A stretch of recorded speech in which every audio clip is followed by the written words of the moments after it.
Welcome and thank you for everyone joining us today. I'd like to begin by acknowledging the traditional owners on the land of which we are gathering today and pay respect to their elders past, present and emerging. And I'd like to extend those respects and to welcome any of the First Nations people who are in attendance today. Today I'm on the unceded lands of the Wurundjeri people, and if you would like to, I invite you now, if you'd like to pop in the chat where you're tuning in from today. And on behalf of the Mental Health PhD team, the Mental Health PhD program at the University of Melbourne and the Alive National Centre for Mental Health Research, I'm excited to briefly introduce two amazing leaders of co-design for mental health. So firstly, we have Associate Professor Victoria Palmer, who has research and practice expertise in participatory design, experience-based co-design and health systems improvement. Victoria is the inaugural director of the newly funded NHMRC Alive National Centre for Research Translation, and it's located in the Department of General Practice at the University of Melbourne, where she also heads the Co-Design Living Lab program, which you'll be hearing about shortly. And we also have Associate Professor Michelle Banfield, who has research expertise in services and policy for mental illness and has strong connections with consumer organisations and representation. Michelle most recently was appointed as the Lived Experience Lead Investigator for the Alive Centre. She is a Senior Research Fellow at the Australian National University, where she heads the Lived Experience Research Unit at the Centre for Mental Health Research, which incorporates ACACIA, which is the ACT Consumer and Carer Mental Health Research Unit, and she'll be speaking about ACACIA today. There will be an opportunity to ask Victoria and Michelle questions after their presentations, so please go to the Pigeonhole website that you should be able to see on your screen now and enter the passcode 0123 to ask your questions. You can also vote on questions that are already asked, and Victoria and Michelle will answer the top ones that are rated at the end. So now I'll stop sharing my screen and hand over to Vicky and Michelle. Thank you, Amy, and thanks everyone for signing in and having such a great interest in what we're presenting on today. And I hope we give you a bit of a snapshot of what we do. It's not a lengthy amount of time, and I certainly would like to hear more from Michelle and her program, because I'm excited to hear more than talk about things myself. But just to kick things off, and just let me find my full screen share.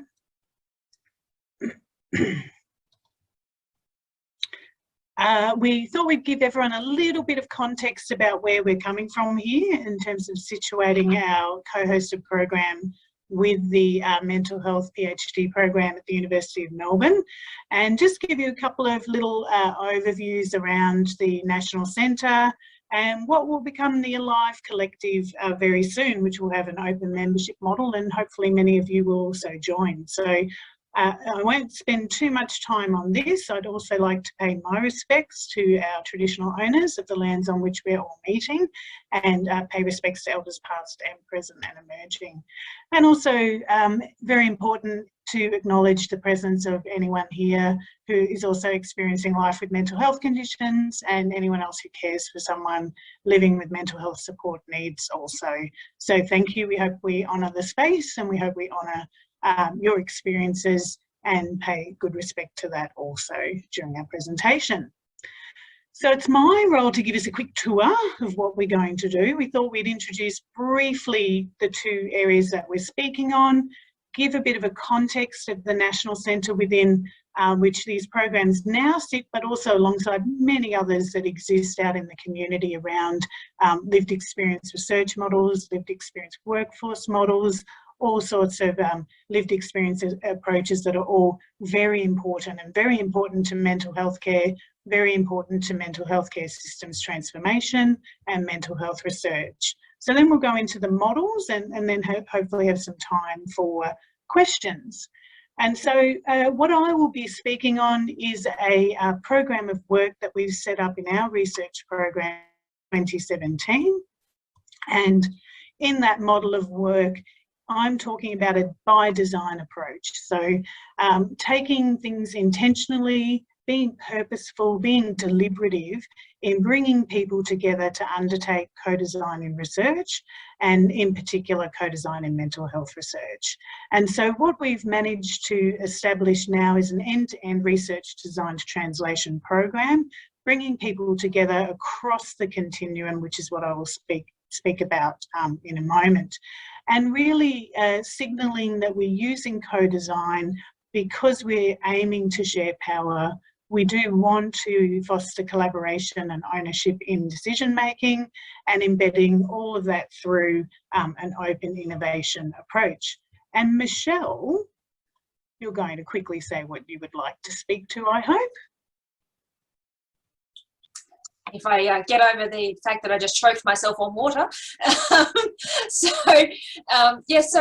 I lead the Lived Experience Research Unit at ANU, which incorporates ACACIA, which is the ACT Consumer and Care and Mental Health Research Unit. ACACIA has been operating since 2013. It has funding from the ACT government. We operate on a lived experience-led model, which I'll tell you a bit more about later.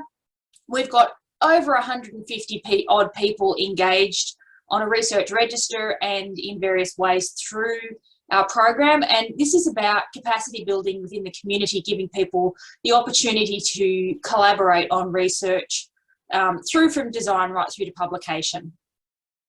Thank you, Michelle. I'm excited to hear more as we go along. So just to give people a context of where this all sits, and you saw that the Alive Centre was co-hosting the presentation, so we thought might be helpful to cover a little bit about what the special initiative in mental health that funded the Alive Centre was set up to do. And there are 4 key objectives in that. One is around improving experiences of care, looking at effective and innovative models of care and health systems redesign, looking at particularly reducing the early mortality gaps that we're seeing, using evidence-based approaches for that, fostering innovative, multidisciplinary approaches to mental health and bringing together diverse groups of people for that. Importantly, people with lived experiences and professional expertise to help define the issues, provide evidence for the solutions, and really deliver on those improved health outcomes for people. And also importantly, particularly in the context of this presentation and where who we're speaking with, the other objective is to engage and develop the next generation of mental health research leaders. So there are 4 key objectives in the special initiative.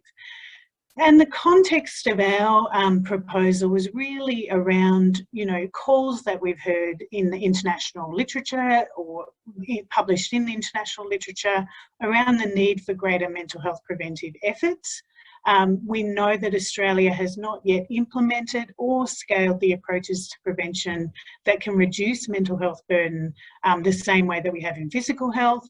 We know that 40% of the burden and or more for Aboriginal and Torres Strait Islander people is related to mental health needs and wellbeing. And my colleague Sandy Eads has done many work on this and leads that program of work in our centre. And we know that there are unacceptable missed life years due to cardiovascular disease and other physical health conditions for people with mental health needs. So contextually, there's a lot we need to do in the space. And our position was that we need to effectively involve people with lived experience of mental health conditions, our Aboriginal and Torres Strait Islander people and leaders, alongside carers and family members to achieve change. And despite Australia being home to some of the world's best mental health researchers, we have not yet had a dedicated National Research Translation Centre to bring together all of the research communities, our lived experience communities to support implementation of innovation in mental health care. So the Alive Centre has been established to achieve these goals, and we hope to do that over the next 5 years. And you can see here that given the context that I've outlined, there are 3 main areas of work. We're looking at prevention across the life course and embedding preventive interventions in primary care and the community setting. We have a focus on mental and physical health and bringing together mental, physical health and social health models in priority populations that I've just mentioned there. And part of our work begins with co-designing with our communities, as diverse as they all are, our translational roadmap. So in a sense, the triangle in the middle articulates how we're trying to bring together researchers, networks, organisations, people with lived experience nationally to transform mental health care with communities. And we do have a commitment to co-design. We are the Alive National Centre for Mental Health Research Translation, and we will also be supporting an Alive Lived Experience Research Collective, which was originally called the Academy of Lived Experience, and we've chosen to redirect to being a collective and bringing things together in that form. So what brings us here and how we've sort of started to scale up and think about co-design in research comes from two key parts of my life in particular. And one was that I'd started my PhD on cooperative practices and looking at Mondragon in the Basque region of Spain. And at that time in my ideal self, which is, you know, about 20 years ago, thinking about the world, I thought, why isn't everything a cooperative and why don't we all just work together? So I had this fascination with cooperatives and cooperative practices, which is partly what explains my interest in co-design today. And a lot of people, when I'm presenting on the Co-Design Living Labs research program, I like to put this quote up from the Mondragon Cooperatives Centre to say many visitors come here and ask us why we have such an unusual business. But I say to them, don't you think it's strange that more organisations in the world aren't like this one? And really that's part of the message of the Co-Design Living Labs program. We do it because we think that everyone in the sense should be doing it. And that's what we've set up and embedded in the research context. And that's what we'll take up to scale through the National Centre as well with partners and universities who are interested. And my interest in cooperatives and using narrative theory also came at the time of my own experiences of mental health needs and thinking about who I was at the time, and having my own diagnosis of panic disorder, which I still live with today. So I came to thinking about narrative, thinking about cooperative practices, and bringing all of these things together in my research over the last 15 or 20 years. And part three of all of that is that in 2017, we were faced with two large projects that our research program had been undertaking. And one of those was the CORE study, which was an experience-based co-design project, which was looking at mental health experience co-design, which was developed by VIMIAC, our state peak body in Victoria, the Victorian Mental Illness Awareness Council, and Carers Victoria at the time, tandem representing mental health carers. So we had undertaken this partnership project. We'd worked together with people, co-designing service improvements across Victoria, and we'd also had a large 10-year cohort study completed in depression in primary care. And we really were faced with that moment of, you know, do we send out another community report to close off the project? And is that the end of the engagement process? Or can we bring together our experts by experience and do better at a university level with embedding lived experience approaches into research design? And then recognising on top of that, that some people have been in projects for 10 years, 5 years for the CORE study, and dedicated a lot of time, but also developed some level of research expertise through that process. So the idea behind this co-design living labs model is to bring together all of that confluence of experience for research. And so we have 2,000 odd members. That doesn't mean that we engage with every single person, every single year, in every single activity at all. It's an opt-in, opt-out process. We offer people the opportunity to come out of the program at any time, but people seem to like to stay in there even if they're not engaging directly in all of the co-design activities. So you can see we are Victorian based because we have developed through our Victorian projects, but people have started to move and the whole program will start to grow over time, particularly through the National Centre. And when I talk about end-to-end research design to translation and what we've tried to achieve, I'm talking about this continuum here across research priority setting, ideation and design processes, intervention development and testing, and looking at other prototyping technologies, apps, increasingly co-research roles, and sharing and translation of research, and embedding people throughout the whole process in that cycle. And really we've, you know, in 2020 we went completely virtual. Everyone kind of needed to do that as a result of the pandemic, but we also undertake face-to-face co-design as well. And our why comes from all of those things that I've been mentioning before, you know, my own experiences, the experiences that the people we work with bring to the table.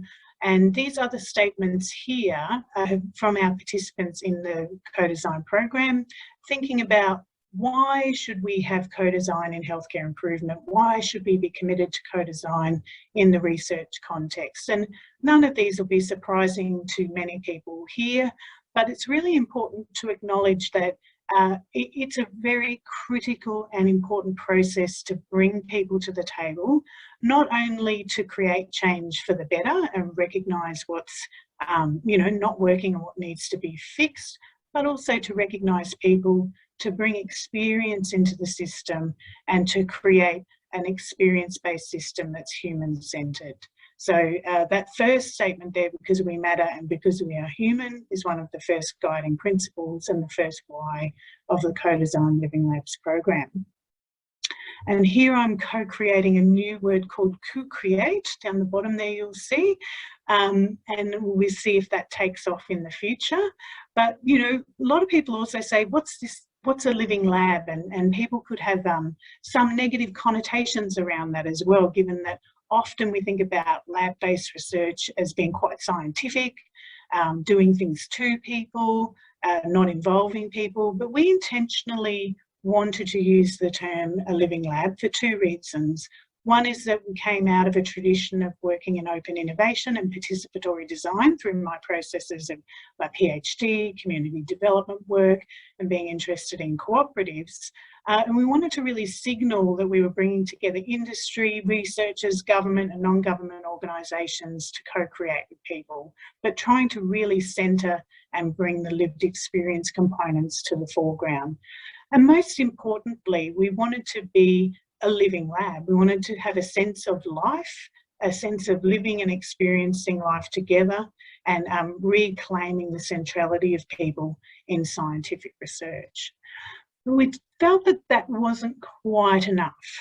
And because we come out of the co-design space, we wanted to add the idea of being a co-design living lab, always maintaining a commitment to design thinking wherever possible, and participatory research methods, and in particular coming out of the tradition of experience-based co-design, bringing together that narrative and storytelling approach, which you remember was a big part of my thesis and interest areas, and ensuring that lived experience is driving the touch points for change. And when we talk about touch points, again, may not be surprising for anyone here, we're talking about the ways in which people come in touch with a service or with an organisation or anything that needs to change in terms of what we're focusing on. And so we really want to work with the people who are going to experience those touch points most closely at the early stages of any research project, any service improvement project. And most importantly, we are embracing a shared power model and looking at collaborative decision making in the co-design process. And so a little bit about the how here. We have a Living Labs coordinator. I'm not going to run through this in detail. I don't want to run out of time and have no time for questions as well. But our Living Labs coordinator and our team here invite people in when a research study in mental health is completed to join the membership program. And over the years, we've had about 255 members who have been involved in research priority setting activities. A lot of that is done online. It's done by email dialogues. It's a really effective way of getting a sense of, here's a grant proposal that's coming up. There's some parameters around this. It's not perfect. You know, there's some research questions that have been set up already, but what would you like to see in this process? How do you think the intervention needs to accommodate your needs, and what would make you most likely interested in being a part of that research, just as an example? And we've had about 98 of our members undertake co-design right through from that ideation to intervention design and implementation, and moving more and more towards co-researcher models. So we've undertaken evaluation where we've had co-researchers on the team and involved them out of the Living Labs program.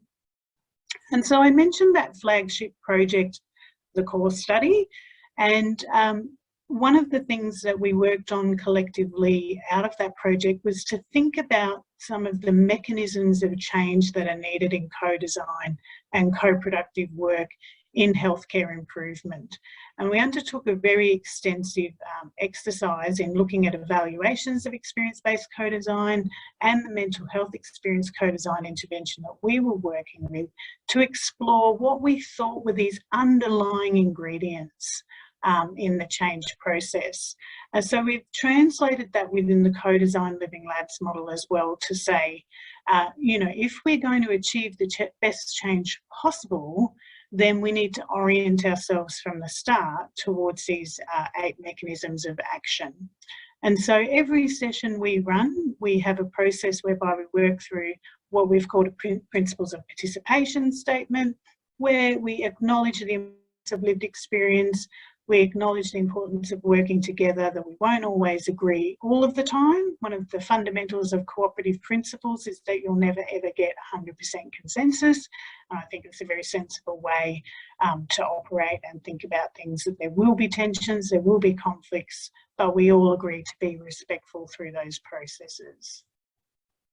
And here is an example of a big ideation session, doing a co-design canvas together. I'm not going to zoom in on all of the words there, but we were discussing how we might better support people with mental health conditions to make decisions about the COVID-19 vaccine. And taking this just at face value, you know, that's not the only output of co-design, obviously, that one would foresee. Here, you know, there's suggestions about what might need to change, what might need to be developed. And so out of this co-design canvas, you can see we come up with some design principles or some design rules, so to speak, from experience-based co-design. And we think about, you know, if Y is the goal over here to improve supportive decision-making about the vaccine, then we need to do this, and it might lead to that.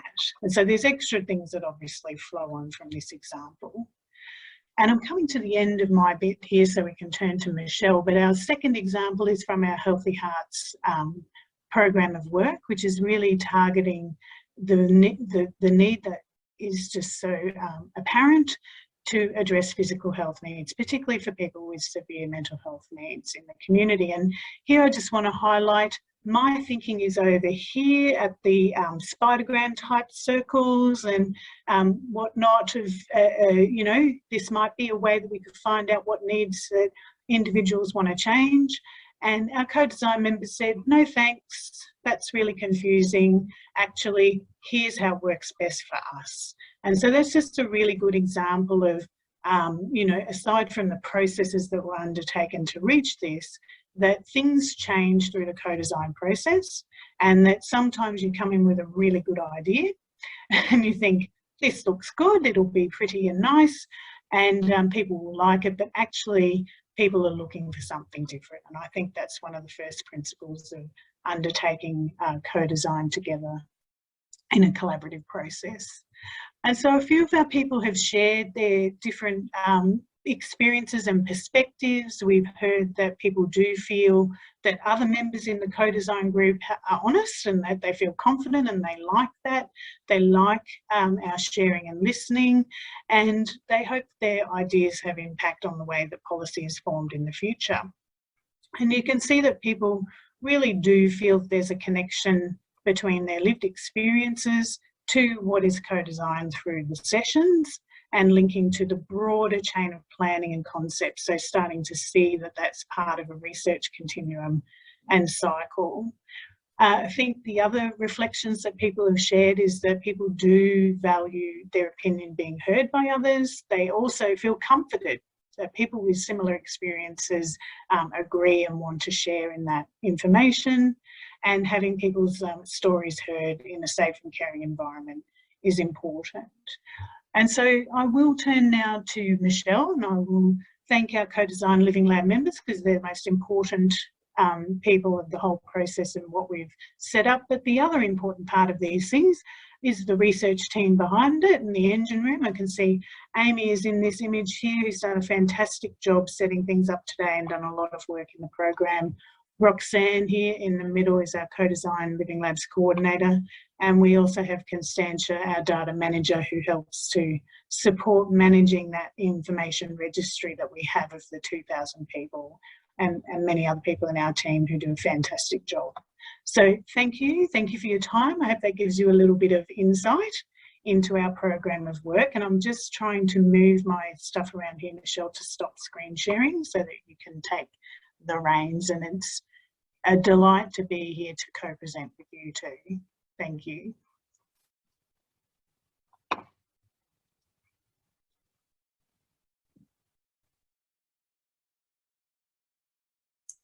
Okay, give me a moment to get this sharing the correct screen. Where are we? This one.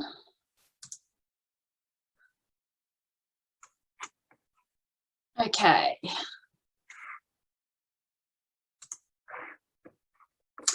All right, so thanks for, it always amazes me, Vicky, when we start having these conversations about the parallels between what you do and what I do, and we just call it different things. So let's see what kind of familiarity you see as we move through.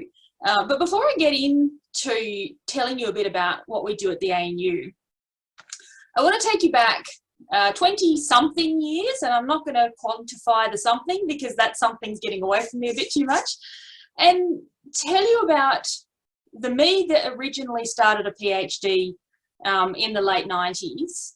And I was not a mental health researcher originally.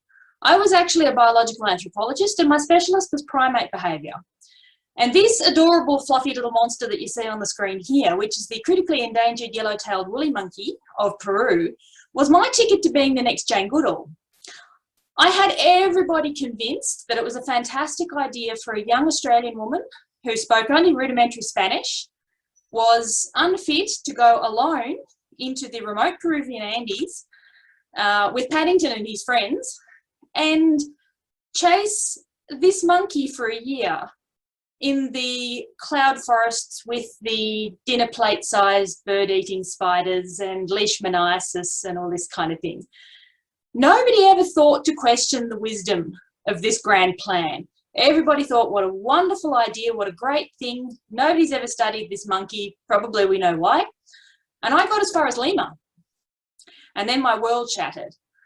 And so then came the scramble of getting me home from Peru and trying to understand what was going on and trying to make another attempt at a different primate behaviour PhD that was much less ambitious and didn't involve bird-eating spiders and remote cloud forests. But ultimately, my mental health declined to a point where I decided it was best for me to quit academia. And I spent the next 4 years or so underemployed, unemployed, increasingly poor mental health, and in touch on and off with the mental health system until we reached a point where I had really decided that life was not worth living and ended up hospitalised for severe suicidality and psychosis. Now, I'm not going to go into the details of the good, bad and ugly and traumatising experiences of the mental health system, but suffice it to say, here I am. Here we are 17 years later. And as I came out of the worst of that, a sort of serendipitous thing happened where I learned through advertising of research assistant roles at the Centre for Mental Health Research that there were these things called consumer researchers, and that lived experience of mental health problems like what I'd been going through for the past 4 years and also throughout my teenage years, now I realise, was actual expertise for the job. So now we'll fast forward 17 years. why do I do lived experience involvement? What's the principles on which we operate? And it's about this basic problem when you really think about it. What I've noticed over the years that I've been doing this is that increasingly there is acknowledgement that we should be able to see and hear all the different perspectives, and especially the perspective of consumers and carers. And so increasingly we do see and hear each other, but we don't understand each other. And that's the whole basis on which I think involvement in research should actually come from. And our model is a partnership model. So basically the same as what Vicky was just saying. Research is for everyone. It's for everyone to design, it's for everyone to carry out, it's for everyone in particular, everyone to find useful. But both hating the cat is not necessarily understanding what you all bring to the relationship. And so that's where we kind of try to situate what we do. So the Lived Experience Research Unit at ANU incorporates ACACIA, which is the ACT Consumer and Care and Mental Health Research Unit. Now, don't get too tied up on all of the layers that universities love to create, because most of them are non-existent layers. But I will say that ACACIA itself has ACT government funding. It has done since 2013. And that has enabled it to be quite a strong initiative within the ACT. But it also, in some ways, constrains us slightly because we've developed quite a strong reputation. And now there's a lot of people who do actually want us to work with them and who want to be part of our capacity building processes. And we are still just funded for 1 FTE. So that's our biggest challenge now. ACACIA is a lived experience researcher, a lived experience led model. So everybody who works within ACACIA, including me and my team and all students, are all openly identifying as consumer and carer researchers. And our model is based on academic qualifications. Because we are situated within a university, there are certain governance and constraints under which we operate. And so we've chosen to position ourselves within that academic research space. One of our core things is a consumer and carer advisory group, which we renew every 3 years or as needed.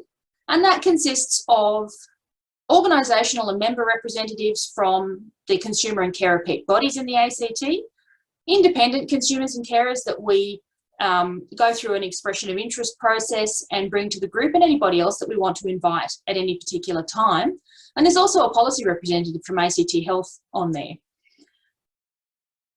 Our underlying principle, though, is that everything that we do is driven by consumer and carer perspectives. And I'll come back to that in a moment when I talk about a bit of our early research. And we do research in partnership. So a lot of our research is actually in the health services space.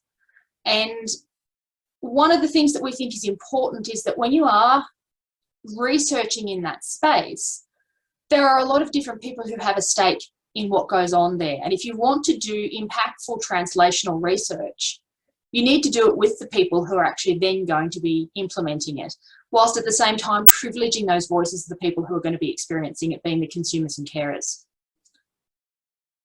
One of the other things that we've managed to do in all this extra time that we have is capacity building with the ACT mental health sector. And so whilst we work on an academic consumer and carer research model, we also recognise and have heard from our sector that a lot of good research happens within particularly the NGO sector, but they struggle to actually have it recognised as legitimate, rigorous research. And so we work with local NGOs who are doing research, particularly consumer and carer research, on ways that they can actually then have their genuine good work recognised. And then the final end of it is making research accessible, because we all know that most research still stays behind paywalls, and that's not where it belongs. We try wherever possible to make our academic outputs accessible, because there's a lot of people who want to actually see those.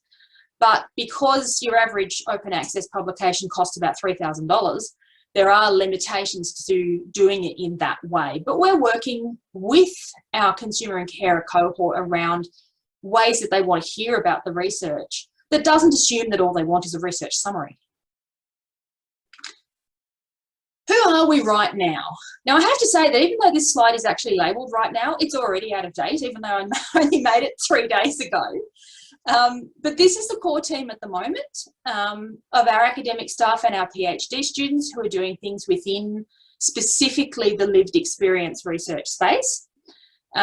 Cherie and Petra in particular brought lived experience projects to me and our students specifically with the lived experience research unit. Shauna is actually a PhD student with the Department of Philosophy at ANU, but has a lived experience component to what she's doing. And Deb's actually at the University of Sydney. So we have these kind of like Vicky's little spider web. We have a growing spider web. And when I say this is out of date, there's another 2 research assistants that will start with us in the next couple of weeks. And there's another 2 to 3 PhD students that will be starting up in the next couple of weeks as well. And probably in the next 3 months, we will actually be advertising another academic position and another research assistant position. So it's one of those very fluid situations. So if we get to the guts of what our model actually is, whenever I do some training with other researchers in particular around how we do these things, we talk about 3 key ingredients to doing research involvement. We ask people to consider who are the stakeholders who are interested in your research. And sometimes, particularly if I do this with basic scientists, they find this element challenging because they can't think beyond their lab-based research. But that's where I sort of point out, well, if you're, for example, working on something that down the line will have implications for people who have MS, don't you think that talking to somebody with MS might be a good understanding and connection for you between what you're doing in your lab and where it will eventually end up? And so getting people to understand and sort of think outside the research project as to who might be interested in what comes out of that research project, and therefore whether they might be interested in doing it, is the first step. This is going to look kind of familiar, slightly different, but similar. I always say when I put this up, this is the NHMRC's conceptualisation of breaking down research. It's never this tidy. If I really put the arrows on there with how a research project actually go, they'd be scribbled all over the place and back and forth. But the whole purpose of thinking about it in this kind of way is that one of the blocks I come across with a lot of researchers of thinking of a research project as a thing. And, you know, they get to the point of going, okay, I want to involve consumers in what I do. Oh my God, I don't know how, where, and, you know, we're more and more seeing people in that design phase that perhaps you get a bit of involvement, but not necessarily across the whole scope. So the purpose of this is actually getting people to think your research project has bits, and every one of those bits is an opportunity. And it's an opportunity for a whole lot of different people that might want to get involved. So the third part of it is the level of involvement. Now, Vicky and I have had a conversation about Sherry Arnstein's ladder of participation and how we dislike the ladder kind of concept because, you know, a ladder goes up and you can get stuck on a step. And it also, one of the things that we've talked about with our cohort is it's also kind of assumes that there's a discrete difference between the various steps. But if I asked you to really define where the difference was between a consultation and an advice, I think you'd probably struggle. So we tipped the ladder on its side and turned it into a spectrum and said, don't think of these as individual things, but rather this spectrum of possibilities. And this is starting to sound complicated, I know, but you'll see how simple it can actually end up in a minute. The little dots in there are markers that you use because what we're actually moving towards is a planning matrix here. But I do want to make one note about this particular representation of the spectrum, and we've got a few of them. You'll notice in the middle that there's a little signatory thing over consultation and advice that says tokenism. That comes with a caveat. If as a researcher or somebody in power, you come to this process and you assign people the level of participation, consultation and advice doesn't hold much because you're not giving up much of your power.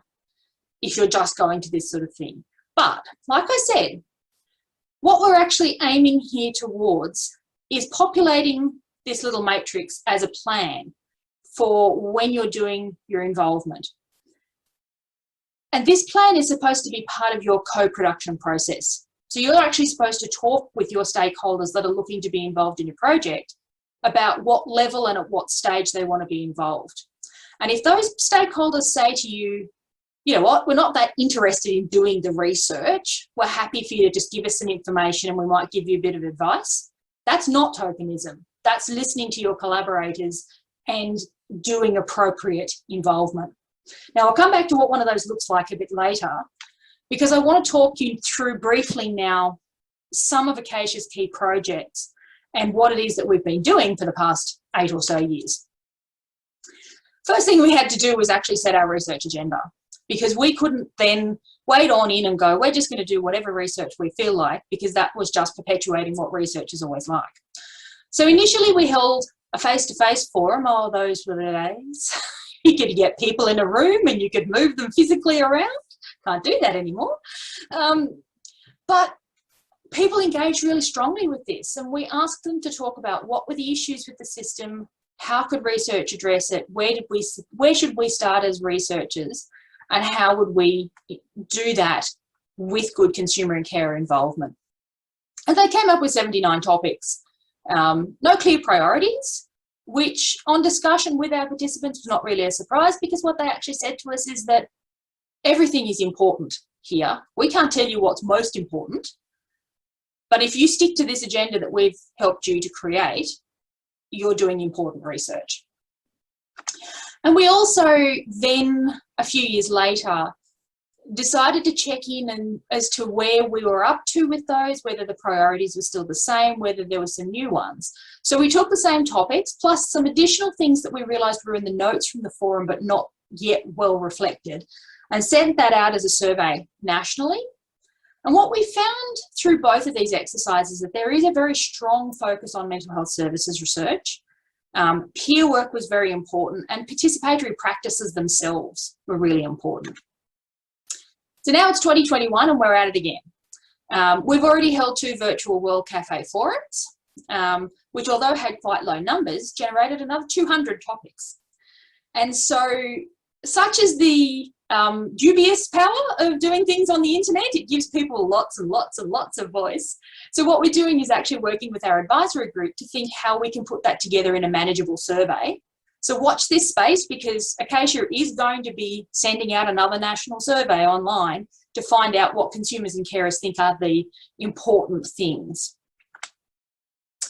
We've also been working on influencing research practice more broadly, because something that came out quite early on that we were aware of but became really obvious when we started doing a lot of consumer and carer research were the stigmatising attitudes of ethics committees. And in particular, they had very rigid views around the concept of vulnerability and what that meant for insight and capacity to consent. And we were coming up against some pretty challenging views that were restricting the rights of people to participate in research. And one of the particular challenges was about including carer perspectives. And you'll notice that one of the papers here is titled, "Whose Story Is It?" And that was the main crux of this issue here, that if you had a carer who wanted to participate but a consumer who did not, where were the boundaries of what they could and couldn't say? How do we enable carers to be able to tell their story without infringing on the rights of the consumer? And these 2 papers are actually produced some really robust guidelines around what that looks like. And of course, the side effect of it is that all 3 of my team are now on the ethics committee at ANU and influencing from the inside and challenging these stigmatising views. I'm actually the chair of one of the low risk committees and sit on the full committee, which gives me the chance to actually work through those knee-jerk reactions. And the final one I want to tell you briefly about was a project that came to us from Canberra Health Services, where they had developed a proposal to embed mental health peer workers within the ACT public mental health system, but were aware that they needed to pilot it, and as a part of that pilot they needed some robust evidence around the acceptability of it, the feasibility of it. So we helped them with some of the parameters as people with lived experience that were embedded within their standard role descriptions, like they expected the peer worker to take part in seclusion and restraint. And we went, no, not going to happen. And we helped to actually embed the role and what it meant within the service. But then we stayed a bit arm's length to run a survey with the consumers who are accessing the peer worker and with the service staff. And this tiny little project actually helped to create the peer recovery worker role across the ACT. I think there are currently 6 positions, and they continue to roll them out across the sector. So even the smallest of research that's developed in this partnership way can actually have this kind of effect. And I promised you can have a look at what a completed matrix looked like. And this is the one for that little peer work pilot, where you can see, because this came to us, we said that most of the responsibility for deciding what to research was through Canberra Health Services and ACT Health. But as you move through the project, you change who's got the most responsibility for what until you get to the end when it comes back to a joint planning process. So my take-home messages. Effective involvement is appropriate, flexible, and negotiated. So really what we don't want to do here is set up a process where people don't know what they're doing and why, and everybody has a bad experience because it fails. Thank you very much. Right, let me get out of this. Thank you so much. One of the things you miss in a live talk is the clap, so I'm just going to do the clap. I agree. Thank you so much, both. That was wonderful. We do have some questions for you. So I'll pop the first one into the chat so you can read it along with me. But the first one is, how do you ensure that the various stakeholders have their interests or stakes protected? And how do you handle conflicts in preferred objectives? So Vicky, do you want to start? No, I think I'll throw it to Michelle. Okay. So I think your framework helps with that, and we build in, well, now I'll throw to Michelle and then I'll answer it now and just start blaring on. But I think that the explicitness of what we're doing together is fundamental. So you go, Michelle, and then I'll add in if there's anything important I could add. Look, I think the crux of this here is understanding that robust conversations are part of the process. And that's why one of my last principles was about negotiation, because it is very much about understanding that there are power dynamics happening at any table, recognising where those power dynamics are, and ensuring that there is space for the unheard voices or the quieter voices, and assisting those people to be heard, and you know, shouting down the more powerful voices. But we can never go into these processes going, everybody's going to talk nicely to each other, or you know, that the existing power dynamics, pretending that they don't exist, is a sure way to have it all fall over, I think. And one of the funniest things I ever saw was the people in my consumer and carer advisory group who all shouted down the policy representative, and he had to just get back in his box. Yeah, and you need explicit processes and frameworks in place. It's not, you don't all just come together and have a conversation. And I think that's why coming together to have a conversation is important. But you know, that was why in our model we signalled some key things around co-design, living labs frameworks, and bringing all those things together, because for us they have things that sit behind them. And I know there'll be many people on this Zoom too that do a lot of this work that also have other frameworks and ways of working. These are just 2 examples. Lovely, thank you. So our next question is, how did you find having to go virtual during lockdown? How did that affect the co-design and collaborative practices? Well, okay, so for us, one thing that it did do was it opened up a lot of participation. So people who were in regional areas joined in a lot more. saying that, we still had a process last year, even with that example of the vaccine hesitancy conversation, where we explicitly went through parts of the database and said, who haven't we heard from for a long time? And, you know, give people a phone call, check in, do you still want to be involved? But also, you know, have you thought about coming along to one of the online sessions? And people still hadn't, you know, 2 or 3 people who took part in that still hadn't had Zoom on their computers. So even through the entire lockdown, I think we did that vaccine one in February, January, February. So even through the whole of 2020, there were people who didn't have Zoom and weren't using online. So I don't want to make it sound like it opened up a whole suite of access for everyone, but we certainly did have broader participation. We probably could have larger groups. So there was that was something around the process. It creates a context where if you're not going to add in another layer of a program like Mural or Miro and all those online whiteboarding programs that we can use, it means that, you know, a lot of the time I was scribing into the platform. So it does change a dynamic in the setting. I don't think it changes, you know, reaching shared decisions, reaching co-design outputs, but the processes are varied. Yeah. Yeah, and we've found a bit the same thing. Our advisory group, I'd say probably 2/3 of them have actually liked the move to Zoom. You know, as we all kind of know, when you're on Zoom, you don't have to actually physically go anywhere, which changes the amount of time it takes you for any kind of meeting, and you can put them all back to back. But there are certain members of our advisory group who are not particularly digitally literate, and for whom it's a big challenge, or they, you know, there was one of them in particular who was getting quite good with Zoom and those sorts of things, but he doesn't have home internet.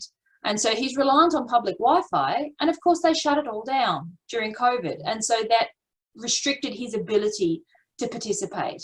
And when we did the virtual world cafes, we did those on Zoom, and we used Slido, which is how we ended up with the 200 ideas, because it enabled people, they didn't talk as much, although the 2 different forums varied. But the second one in particular, where there was less discussion, they were just churning out their ideas into Slido so quickly that we couldn't keep up with them. So I'd say there's strengths and weaknesses to going completely virtual. Yeah, I agree. I think it mimics real life a bit. Thank you. So we do have another question. How far off are we from a time when we can expect any mental health services studies to have more than one lived experience research partner?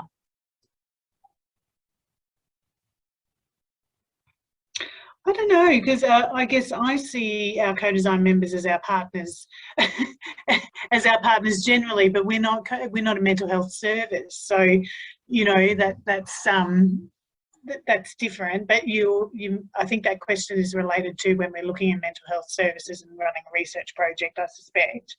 But I think it's also about the capacity building efforts and capabilities, and that, you know, what Michelle and I have both highlighted are 2 particular models. They exist in a research context.